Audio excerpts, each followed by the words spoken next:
Vamos a continuar con las razones trigonométricas. Este sería nuestro segundo ejemplo. En un video anterior les expliqué cómo encontrar el lado de un triángulo. Ahora vamos a estudiar cómo encontrar el ángulo de un triángulo. ¿Está bien? Vamos a comenzar. Nos dice hallar el valor del ángulo A. Como es nuestro primer ejemplo hallando el ángulo de un triángulo, vamos a ir paso a paso explicando proceso tras proceso. Es decir, lo primero que vamos a trabajar en este ejercicio es ubicar o localizar cuál es el ángulo que nos está pidiendo encontrar.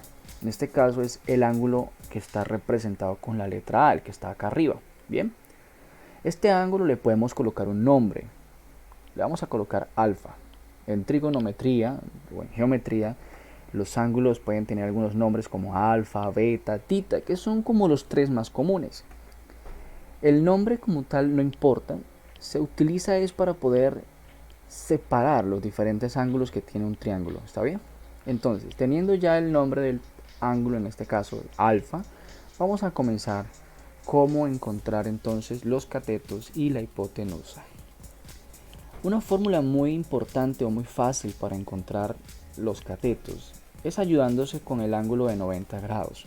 Recordemos que aunque no se utiliza como ángulo de referencia, nos puede servir para ubicar los lados de un triángulo. Por ejemplo, los lados que están unidos a él, es decir, este lado y este otro de acá, van a ser siempre los catetos. Es decir, que este sería un cateto y este sería otro cateto.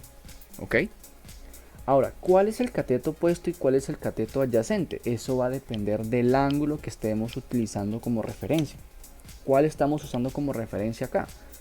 El ángulo alfa, es decir, el que está en la parte superior. Lo que quiere decir que el que está opuesto a él, el del frente, será el cateto opuesto y, por obvia razón, el lado que está unido a él, este ladito de acá que está unido, ese sería el cateto adyacente. Es fácil ahora identificar la hipotenusa, que sería entonces 3 metros. ¿Cuáles son los valores entonces o los lados que me dan para solucionar este problema? Bueno, me dan el cateto adyacente, que es 1,5, y me da la hipotenusa, que es 3.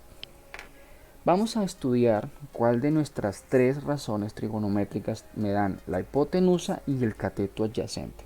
¿Listo? El primero, seno del ángulo es igual al cateto opuesto sobre hipotenusa. No tengo cateto opuesto, entonces no me sirve el seno. El coseno es igual al cateto adyacente dividido con la hipotenusa. Correcto, tengo el cateto adyacente que es 1,5 y tengo la hipotenusa que es 3 metros. Precisamente entonces la fórmula que me va a ayudar a solucionar este problema es la fórmula del coseno.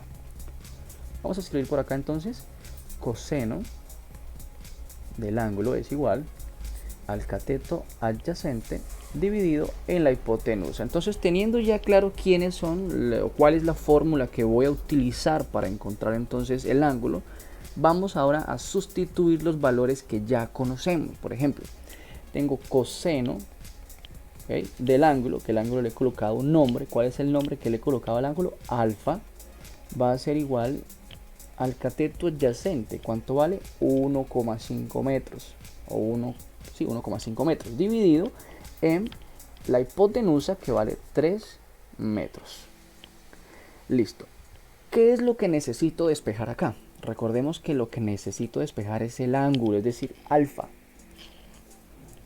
Es necesario entonces pasar este coseno al otro lado. Ahora, acá es donde quizás vemos algo que es nuevo, porque para trasladar un coseno al otro lado del signo igual es necesario recordar que cada uno de ellos tiene su inversa. Es decir, un coseno no pasa ni a dividir ni a multiplicar, sino pasa como su inversa. Por acá a un ladito voy a escribir entonces las inversas de las razones trigonométricas. Por ejemplo, la inversa del seno, ¿okay?, es arco seno, ¿vale? Se le agrega la palabra arco, A-R-C. La inversa, por ejemplo, del coseno es arco coseno. Y la inversa, por ejemplo, de la tangente, pues es arco tangente. Esas son las inversas de las razones trigonométricas. No se les olvide, la inversa de seno, arco coseno, la inversa del coseno es arco coseno y la inversa del tangente es arco tangente. Eso quiere decir que al pasar este coseno al otro lado del signo igual, pasa como su inversa, es decir, como arco coseno. Sin embargo, en la calculadora que utilizamos en clase no aparece el símbolo arco coseno. ¿Está bien?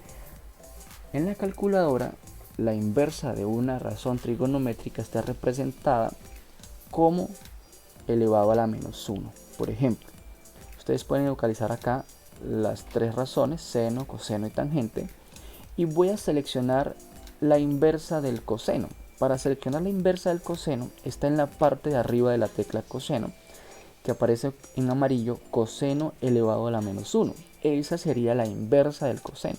Entonces escribimos Shift y seleccionamos el coseno y nos aparece en la pantalla coseno elevado a la menos 1. Entonces, este coseno elevado a la menos 1 representa la inversa del coseno. ¿Está bien? Entonces, cada vez que tengamos que despejar un ángulo y debamos pasar una razón trigonométrica al otro lado, la inversa siempre va a ser elevado a la menos 1, como aparece acá en la calculadora. Esto quiere decir que para poder seleccionar o despejar la variable, que en este caso es alfa, va a quedar entonces coseno elevado a la menos 1 y abrimos paréntesis de 1,5 metros dividido en 3 metros. Cerramos paréntesis. Y esta expresión es la que vamos a escribir en la calculadora, ¿ok? Entonces, vamos a repetir el proceso. Escribimos Shift, coseno a la menos 1, ¿ok? Abrimos el paréntesis y aún en la calculadora no está abierto el paréntesis, tú lo puedes abrir allí. Abrimos paréntesis y escribimos 1,5 o en la calculadora es 1,5 dividido en 3. Cerramos el paréntesis, le damos igual. ¿Cuánto es eso? 60. Entonces el ángulo alfa vale 60 grados. Entonces escribimos alfa es igual a 60 grados. Y eso, chicos, sería entonces la respuesta que andamos buscando.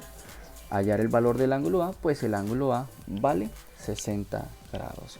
Y de esta forma podemos encontrar entonces cualquier valor de algún ángulo que nos pide en cualquier ejercicio. Nos vemos entonces en un próximo video para continuar trabajando las razones trigonométricas.